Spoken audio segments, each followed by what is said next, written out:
Are you still at work, Luther? I'll just text you what I need to tell you. It's about my business trip to Okinawa that I was supposed to come home from today. My flight was delayed because of the typhoon, so I'm going to be staying here for 1 more month. Also, Ellen's going to be coming home from school early because of the typhoon. She's going to be home earlier than usual, so take care of her, okay? Can you talk right now, Mrs. Banks? Oh, hi, Alexa. Did the typhoon hit there as well? Yup.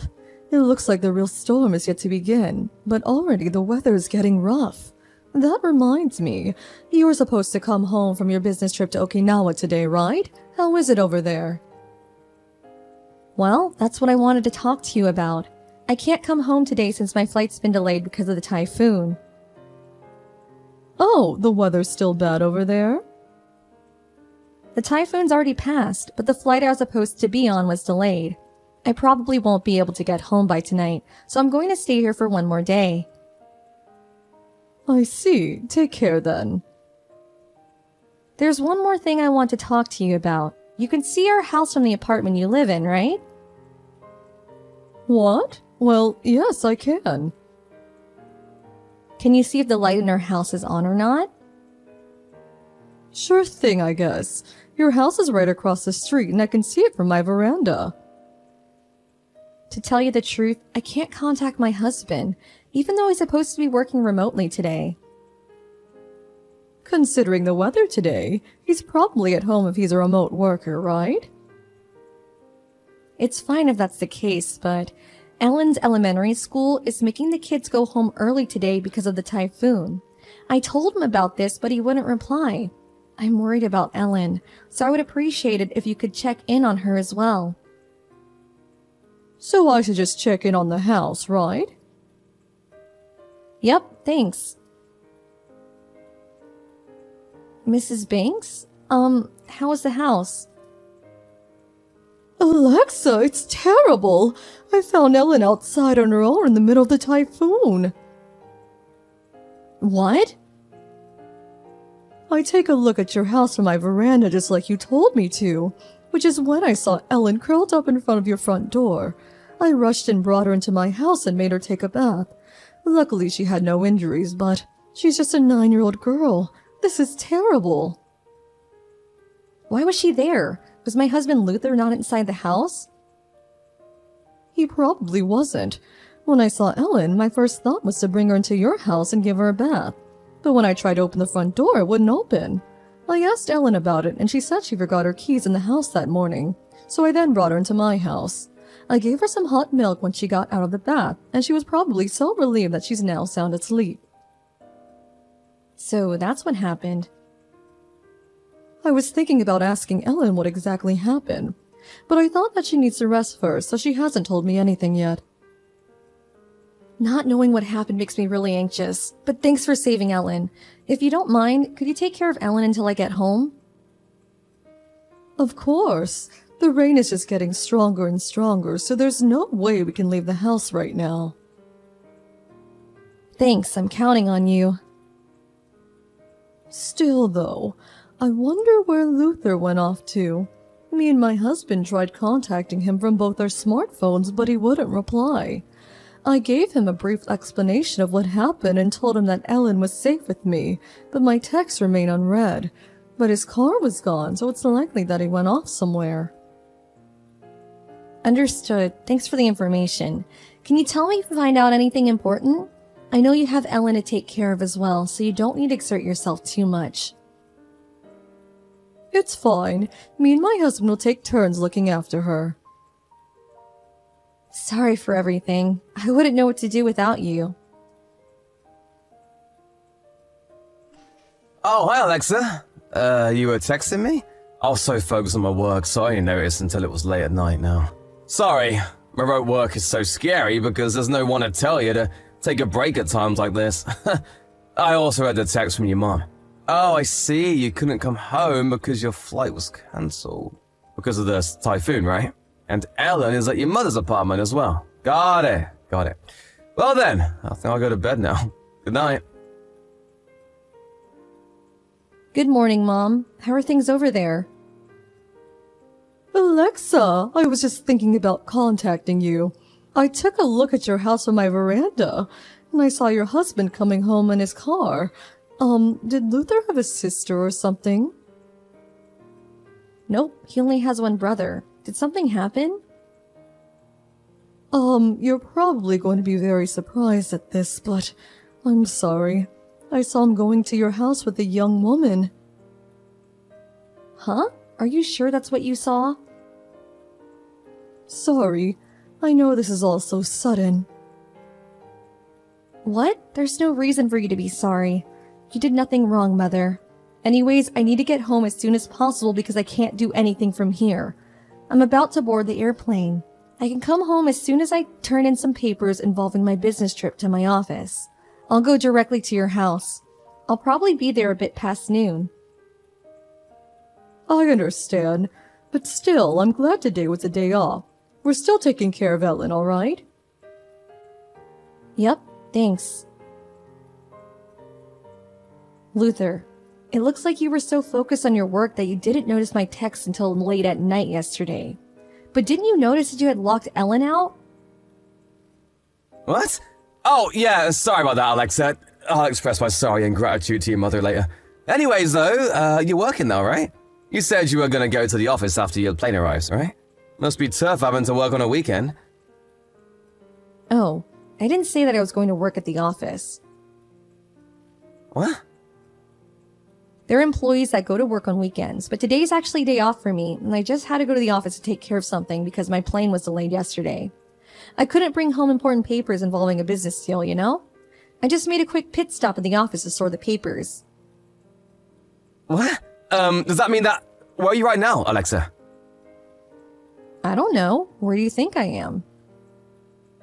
I have no idea. Why didn't you tell me? Well, I guess there's no use hiding anything from you now that I'm already here. What? You're currently in her bedroom, right? What? Why don't you and the woman you're with come down to the living room? What? Of course, I'd appreciate it if you two put your clothes on. Hey, hold on. Alexa? What do you mean exactly by that? Are you actually pretending you don't know what I'm talking about? I know all of it now, you asshole. Damn it. Shit! All of you just had to come. You didn't have to kick me out like that, you know? I don't think that's what an asshole says after doing an asshole thing in a house that I own. Why'd you have to call my mother as well, though? I was told not to come home to my parents' house because of that. It's probably because your mother loves her only grandchild, Ellen, so much. And it's only been a few years since she divorced your father for cheating, right? To think that her own son would do the same thing. What you did was probably like rubbing salt in a wound that was yet to fully heal. No wonder she was furious with you. Damn it. Oh, that reminds me. I also told the husband of the woman you were with about the relationship you two were having. You what? They're also talking about divorce. Hold on a minute. You knew who my girlfriend was, but you still... Of course I did. You would think that it's obvious that getting caught with the wife of the CEO of the company you work at is a serious deal, but you still did it, it seems. Shit. You're probably going to go through a lot starting now, right? Nah, don't do it. I wonder if they'll even let you stay in the company. You thought that no one would find out you were skipping work and making out with your girlfriend instead, since you work remotely, right? It seems that you two went to a love hotel in the middle of a working day even. How should I have guessed that I might have been caught even when I work remotely? Apparently, it's not that hard to check if you're actually doing work, or not by looking at computer logs and at when you log in and logged off. It's amazing how much technology has advanced, don't you think? Who cares about how much technology has advanced? Well, we're done here, right? What? I booked an appointment at a lawyer's office tomorrow. I need to prepare for it. A lawyer? What are you surprised at? I told you about it the day I got proof that you were cheating on me, right? That I would hire a lawyer to make you pay an alimony, and also pay for Ellen's child support. I don't have that much money. I'm even about to be fired from my job. Why are you getting so mad even? It's just one time I cheated on you. All you have to do is be a bit patient so we can work things out without having to divorce. I'm not paying you a cent. How'd you find out? I thought that no one would find me here. Oh, you received the content certified letter, did you? I've already gotten hands-on information saying that you ran to your father's house. What? You see, your father deeply regrets that he cheated on your mother. Huh? You were wrong if you thought that your father, who had done the same thing as you in the past, would side with you. What? Basically means that your father is on my side. Huh? What did you say? Anyways, apparently you turned in your letter of resignation to your company. So what if I did? If that's the case, it seems your father's going to make you work at the construction company he's been working for ever since he and your mother got divorced. Huh? I only heard about it after your mother told me, but it was called the Iwanami Group, right? The Iwanami Group? Apparently they're famous for reforming social degenerates like you. Any social degenerate can become an upstanding human. Oh, so you knew their model. So it wasn't just me imagining things when I thought that my father seemed different to who he was a few years ago? Well then, good luck becoming an upstanding human. Wait, I won't wait. I don't wanna! Goodbye. No! Luther's father pretended to sympathize with Luther when he fled to him, but he actually told me about it immediately. Thanks to the work of my father-in-law, who's nothing like he was a few years ago and is now basically a saint, the Iwanami Group arrived 1 hour after me and Luther's final conversation. Luther was taken away in a black van screaming, "You lied to me!" It seemed that the CEO's wife was also sent to the Iwanami Group through a different acquaintance of hers. Thanks to them, I received the alimony asked for from both Luther and the CEO's wife, and I also received child support for Ellen every month. After the divorce, it was decided that I would live with my parents. Ellen, who loves her grandparents, was overjoyed when I told her about it. I plan on overlooking the growth of this beautiful child as her role model, and live from now on as an upstanding human being.